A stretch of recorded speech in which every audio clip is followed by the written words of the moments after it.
talking to the youth. All right, so the truth to the youth. The truth to the youth. Assalamu alaikum. Peace and blessings. My name is Abdullah. That's Amin. Assalamu alaikum. So, today's video is a little different. We're gonna talk to you all about the Shahada, inshallah. So, the brother, he sent me a message and asked me how to become a Muslim, all right? And I thought that was a very important, relevant topic to the culture that needs to be explained, you know, from a Muslim point of view in the culture. So, me personally, first thing I would think when I say how to become a Muslim, I'm thinking, knowledge. You know, what is a Muslim? You know, what does that even mean, man? You know, so what about the, a knowledgeable brother like you? What's your take on it? Well, one of the things that you look at in Islamic history is that it is Allah who makes Muslims. Absolutely, positively now. The individual is seeking guidance. And when you seek guidance, Allah brings you more guidance. You know, there's a hadith that says, you come to Allah walking, He comes to you running. Mm-hmm. So if you start to walk, then Allah starts towards you too. So you got to seek guidance first. That's why in the Quran it starts out, after we read Surah Fatiha. Fatiha, Allah, that's the opening, the right? opening. Okay. The first chapter of the Quran is Surah Fatiha. Okay.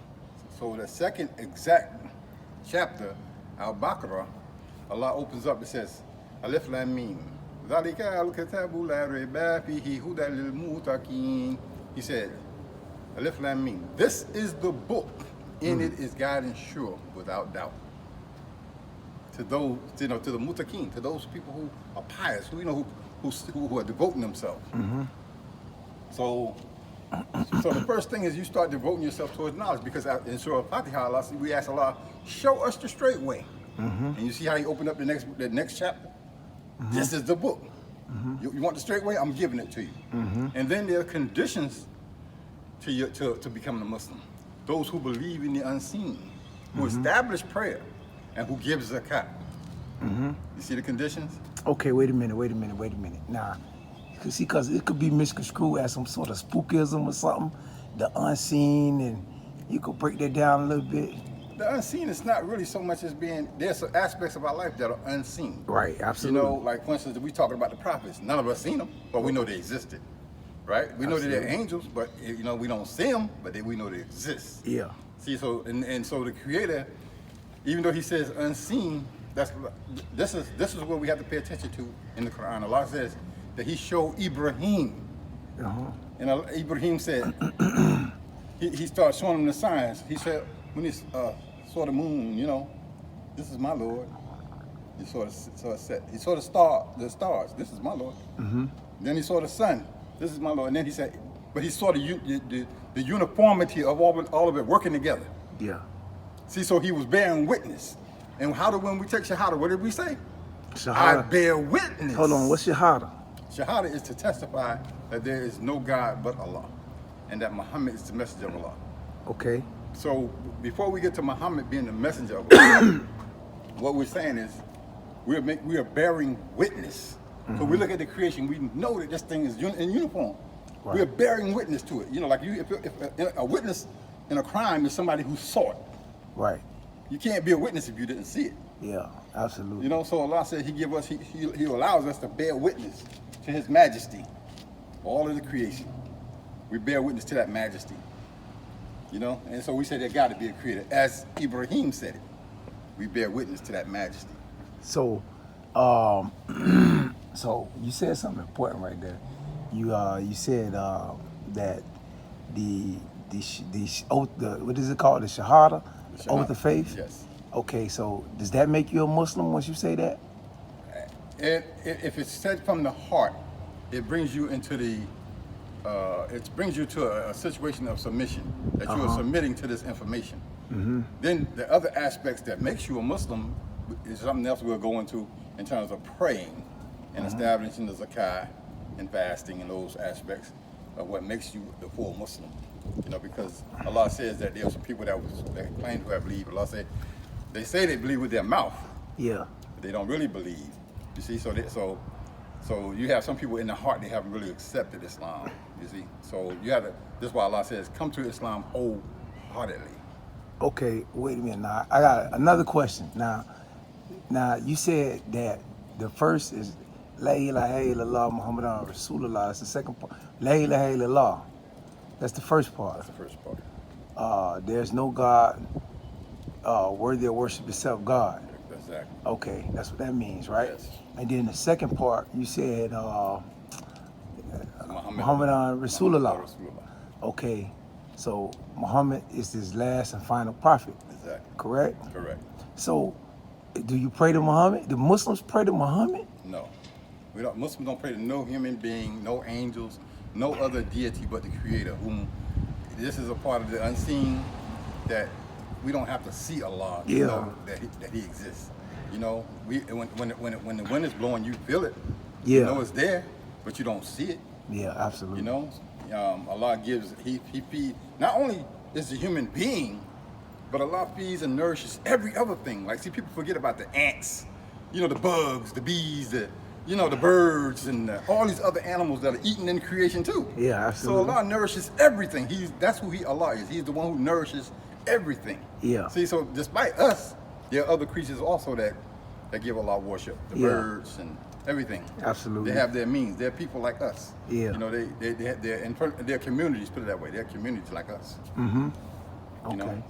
All of creation. All of the creation. Submits to. Yeah. Okay. But willingly or unwillingly.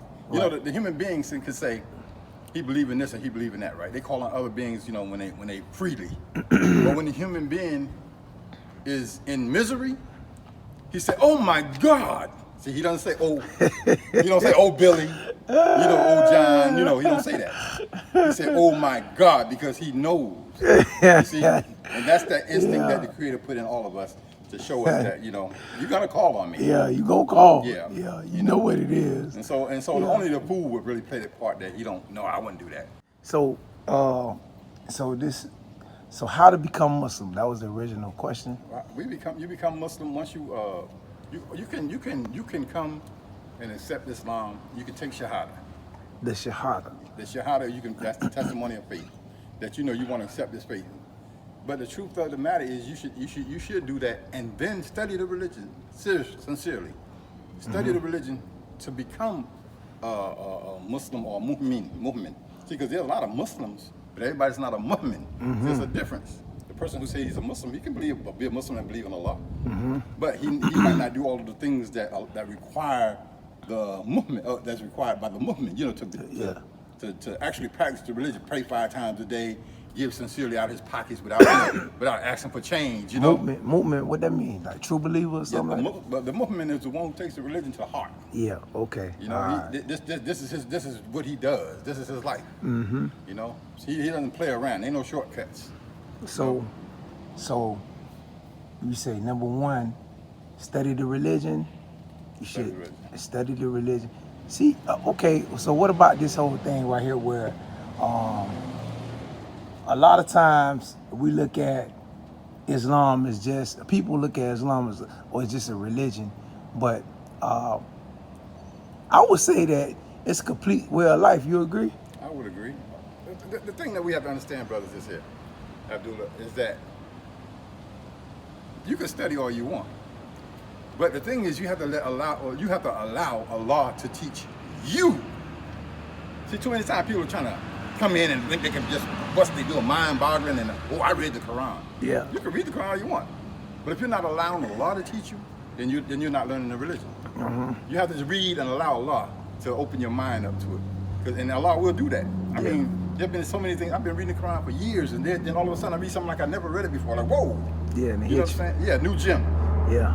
You see, so you have to allow Allah to teach you. Don't try to teach Allah.